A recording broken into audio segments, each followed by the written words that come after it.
Buenos días y bienvenidos a Enfoque de los Sábados. Vamos a consagrar la parte más importante de nuestro programa de hoy a lo que preocupa más a los peruanos, es decir, la seguridad ciudadana.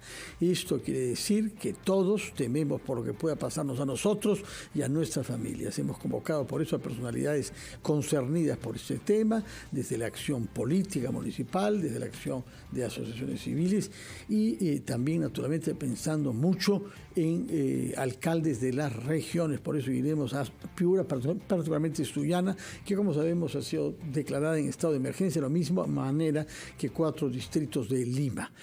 Quiero naturalmente insistir en que la importancia del tema no solo tiene que ver con la vida de las personas, sino también con la actividad económica. Nadie invierte en un país donde no hay garantías de seguridad para las inversiones y para, naturalmente, la integridad física de los trabajadores y los empresarios.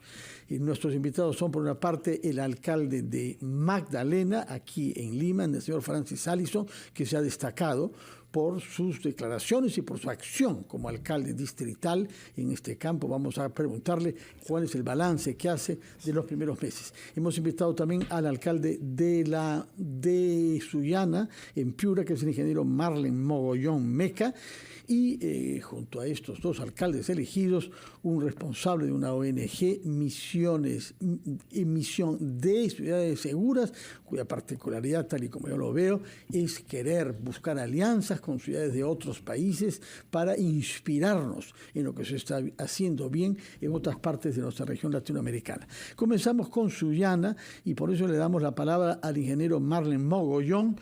Muy buenos días y bienvenido a RPP, señor alcalde.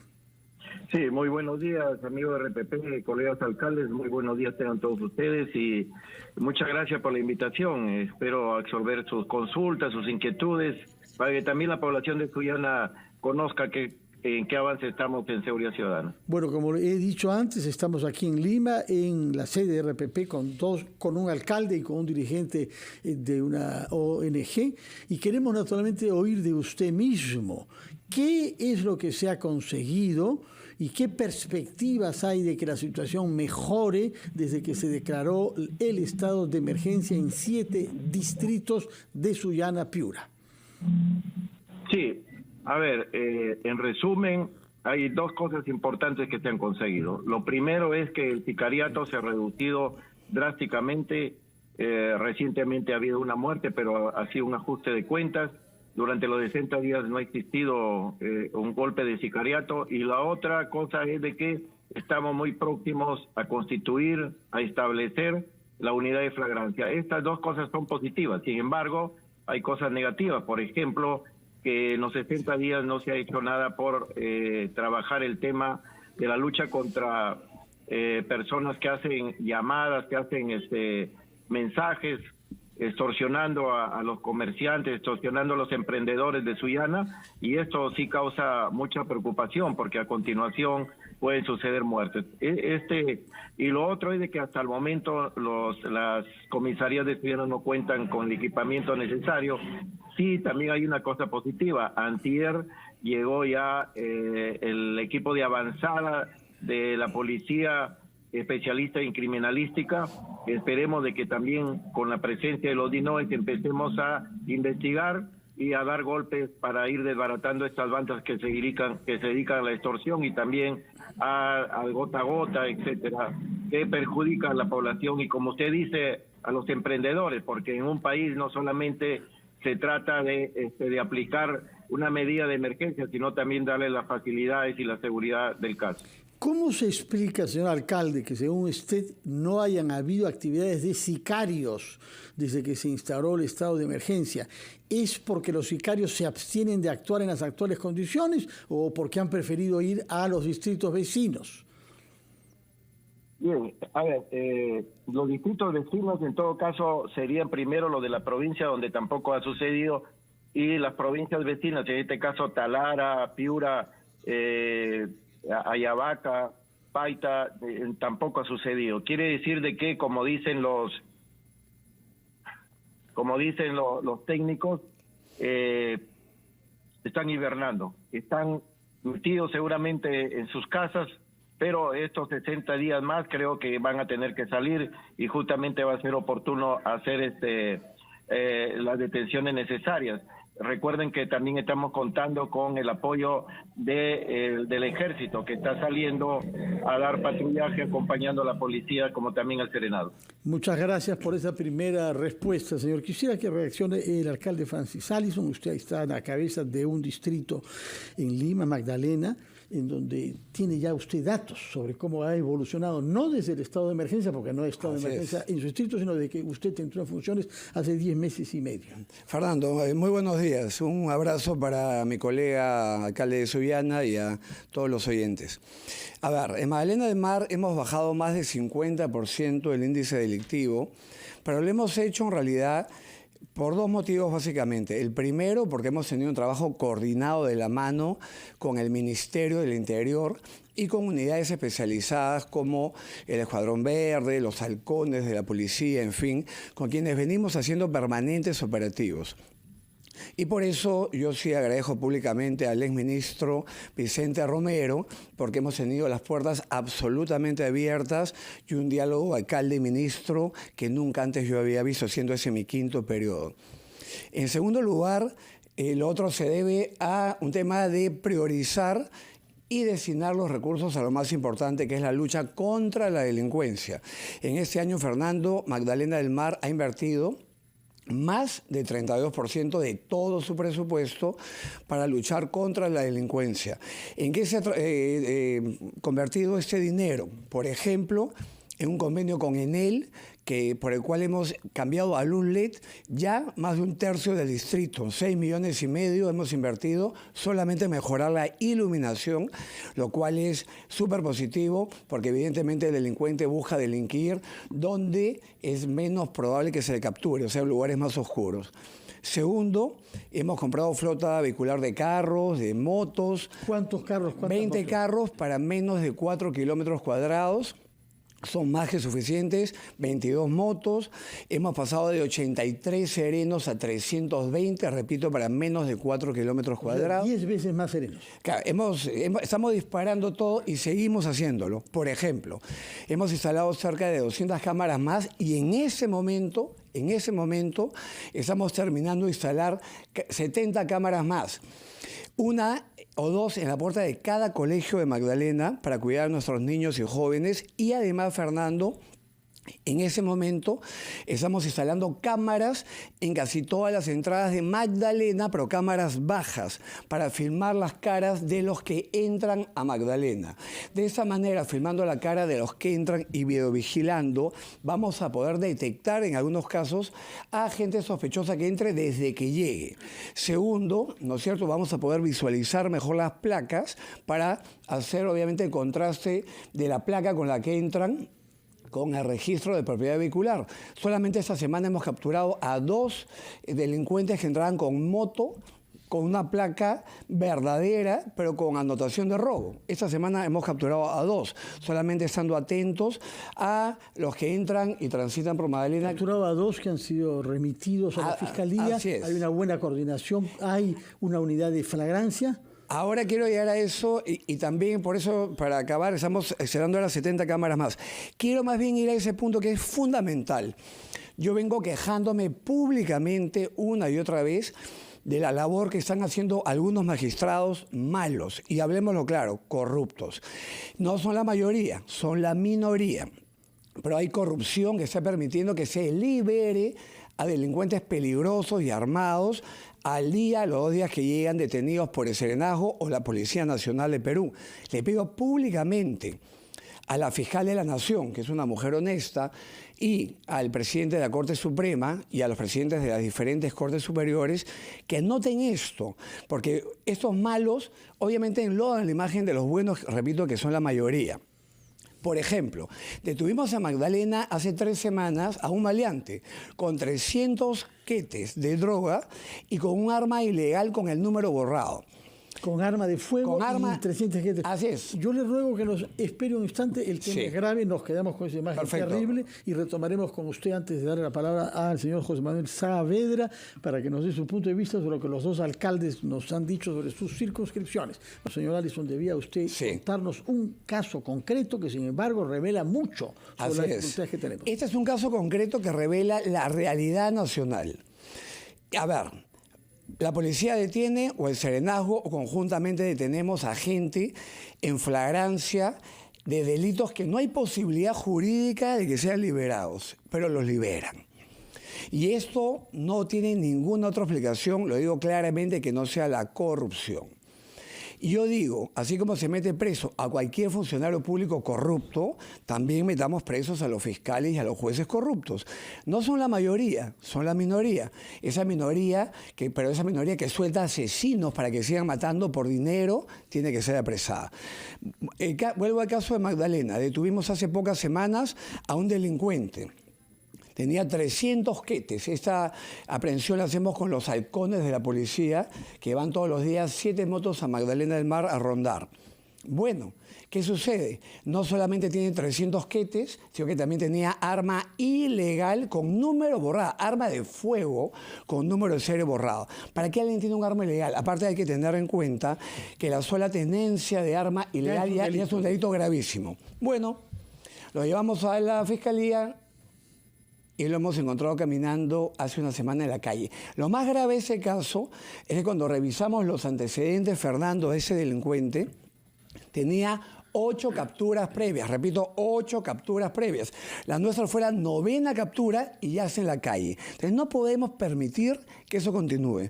Por eso anuncio hoy que la Municipalidad de Magdalena hemos decidido que vamos a denunciar penalmente a los fiscales y jueces que liberen a los maleantes que nosotros detenemos, cuando no haya justificación legal, evidentemente. Tomamos nota de este anuncio que es importante. Somos la primera municipalidad de Perú que lo va a hacer.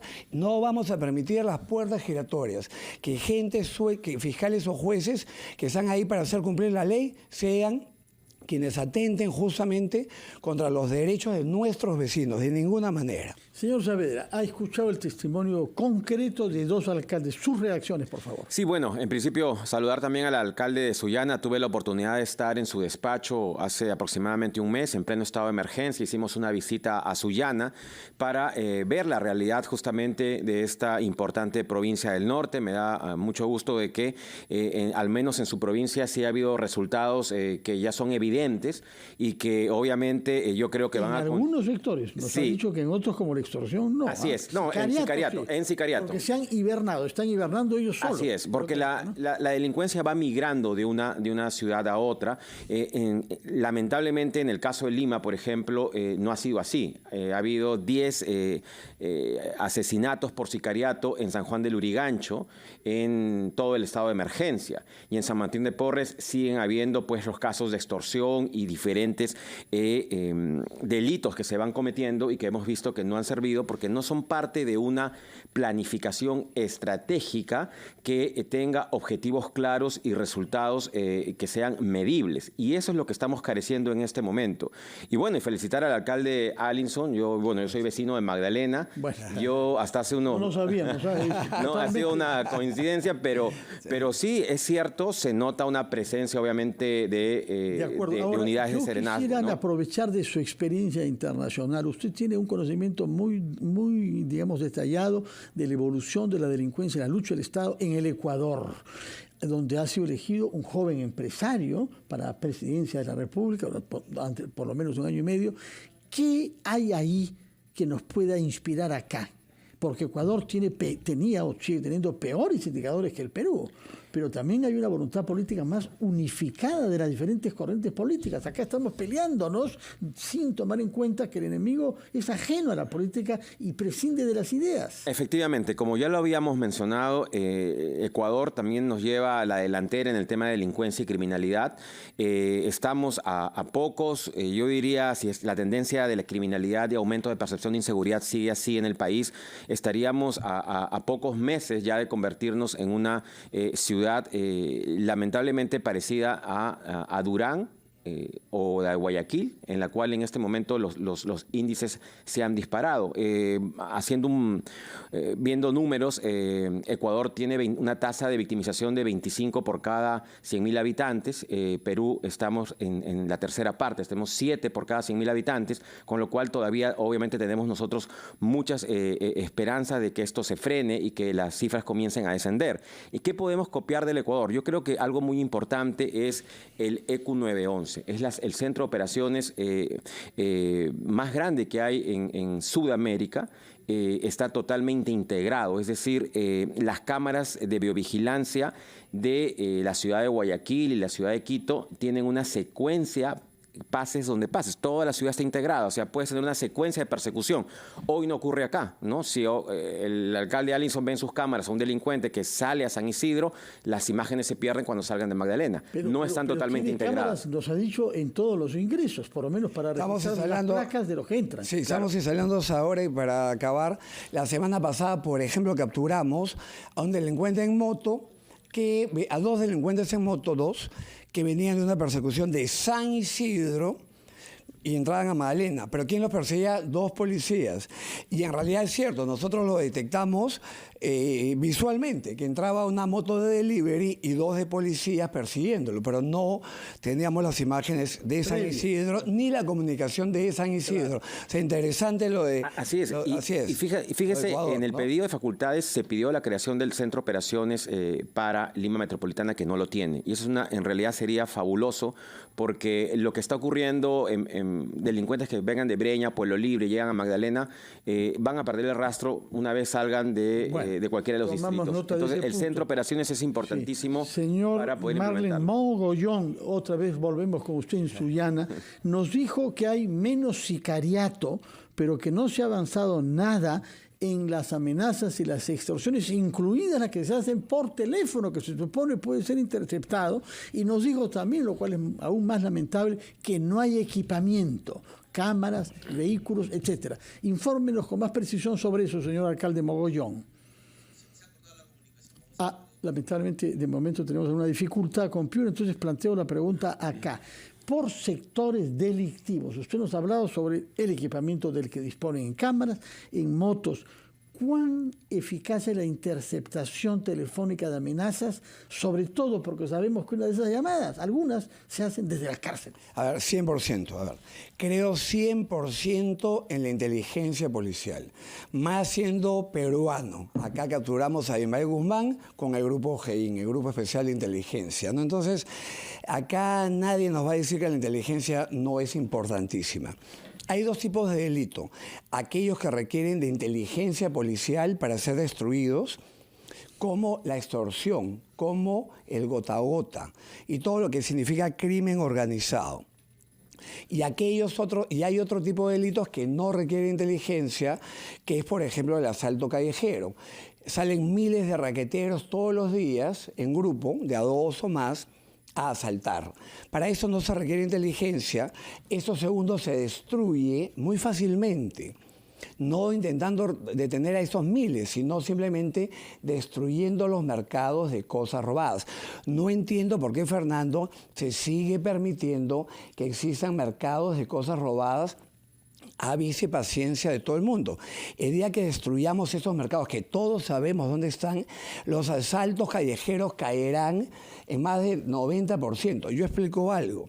En Magdalena del Mar no hay ningún lugar donde se vendan cosas robadas, porque años atrás emitimos una ordenanza por la cual se castiga la venta de cosas robadas con la clausura.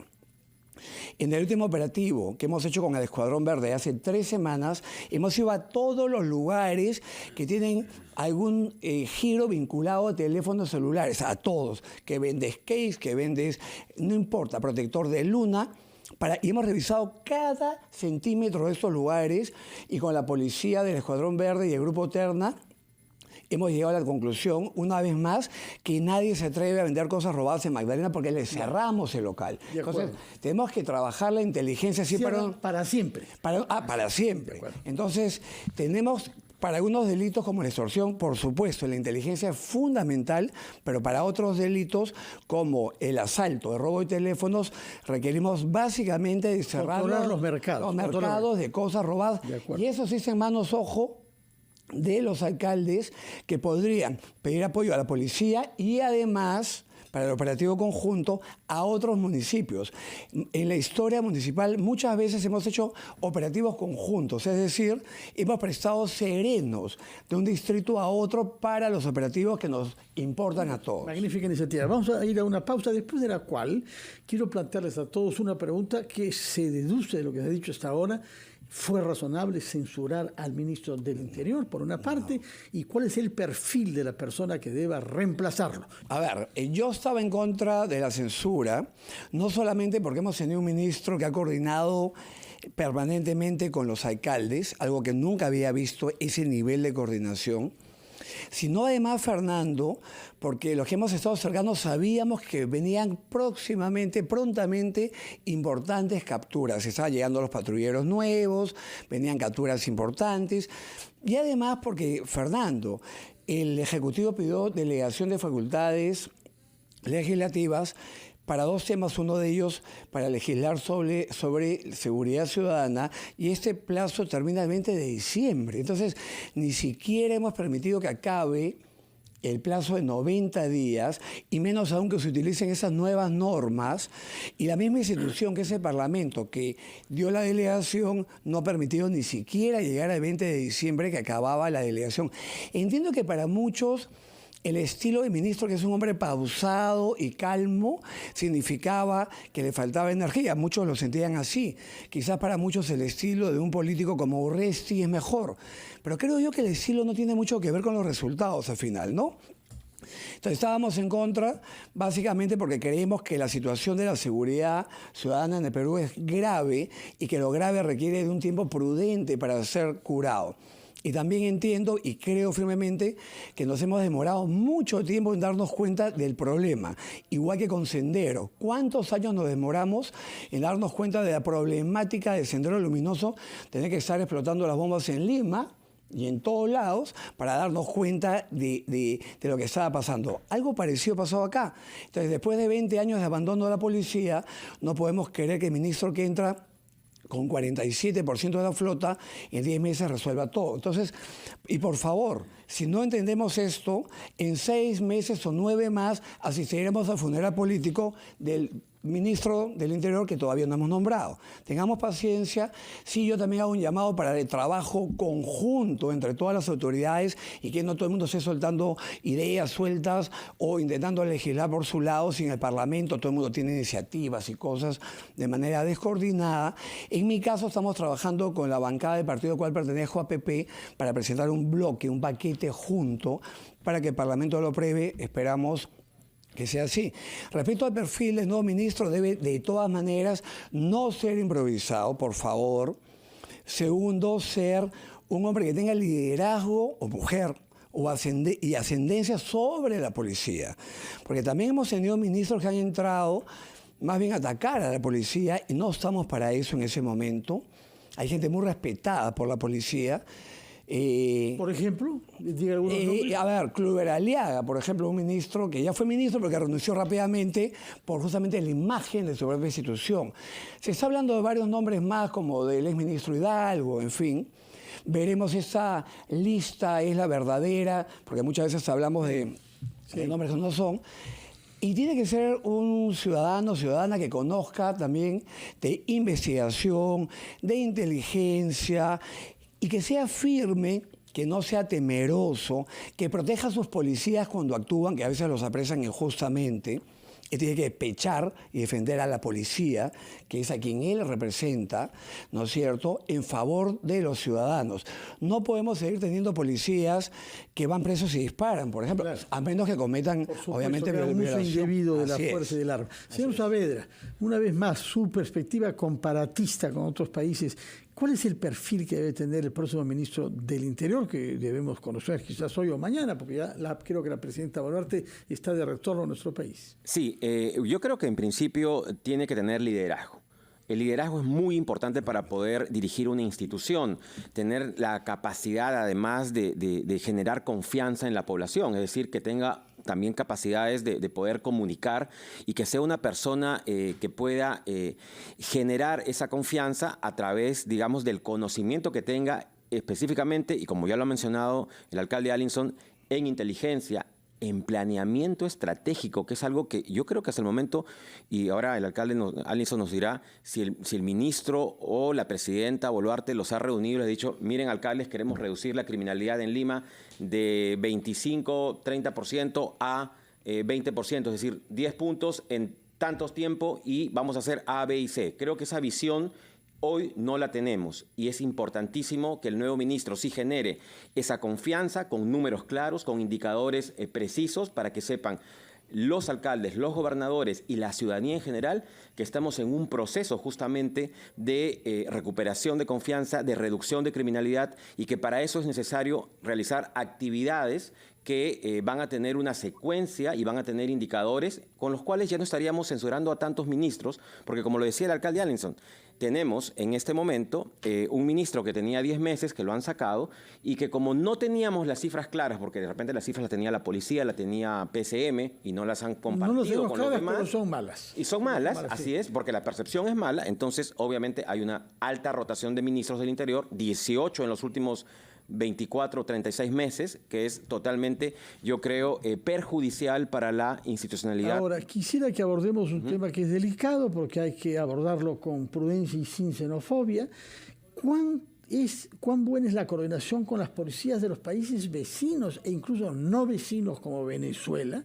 Porque se ha anunciado con bombos y platillos que se va a expulsar a los que no se hayan inscrito siendo extranjeros. Usted es abogado. Sí. ¿Usted sabe cómo se debe proceder para expulsar a alguien si no lo quiere acoger su país de origen? A ver, lo primero que tenemos respecto a extranjeros es que se ha elevado ya con uno de los decretos aprobados por la delegación la retención a ciudadanos extranjeros que no tengan documentos para fines de identificación de 4 a 12 horas. Lamentablemente, si no hay colaboración efectivamente entre las policías de varios países, no va a funcionar. Tengo entendido que nuestra policía sí viene trabajando bastante cercanamente con la policía venezolana. Sin embargo, tampoco podemos negar que en Venezuela se han hecho cosas gravísimas como soltar al niño Guerrero. No vamos a creer que el jefe de Tren de Aragua, quien era casi dueño del penal donde estaba, se escapó, así es, ¿no? Entonces, también ellos en esa policía venezolana hay niveles altísimos de corrupción que evidentemente sabrán no mandar la información cuando no quiera mandarla, ¿no? Entonces, si no hay coordinación con otros países, no va a funcionar y las 12 horas serán insuficientes. Lo otro, tenemos más de 1 millón de ciudadanos de otros países de manera ilegal. Tenemos dinero para devolverlos a todos, además, cuántos aviones necesitamos. Hay que entender algo. Hay muchas cosas que no van a funcionar sin recursos. Y si bien el ministro de Economía acaba de anunciar 6.000 millones para la seguridad ciudadana, debo decir que también en abril de ese año anunciaron, por ejemplo, Punche de Lima, que van a inyectar dinero a los municipios para obras públicas, para detener la caída, para inversión pública, para detener la caída de la economía. Y estamos en noviembre y el Punche de Lima no fue más que un anuncio político, porque no ha caído un sol a ningún municipio. Entonces, el primer pedido al ministro de Economía es que, por favor, las cosas no solamente hay que anunciarlas, sino también cumplirlas.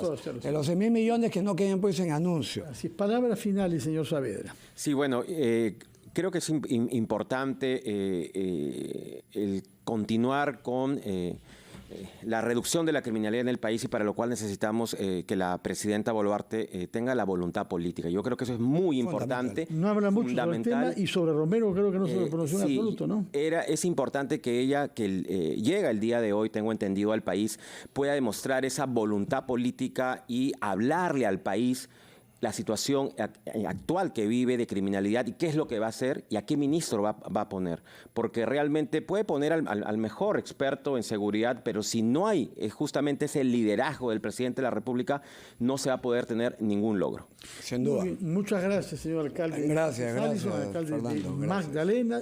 También agradecemos al alcalde de Sullana, en Piura, el señor Mogollón, ingeniero Mogollón, y a José Manuel Saavedra, el presidente de Misión de ciudades seguras. Muchas gracias. Gracias. Mucho éxito en sus respectivas responsabilidades. Vamos a hacer una pausa, después de la cual hablaremos sobre Argentina, que elige mañana al que será presidente durante los próximos 4 años.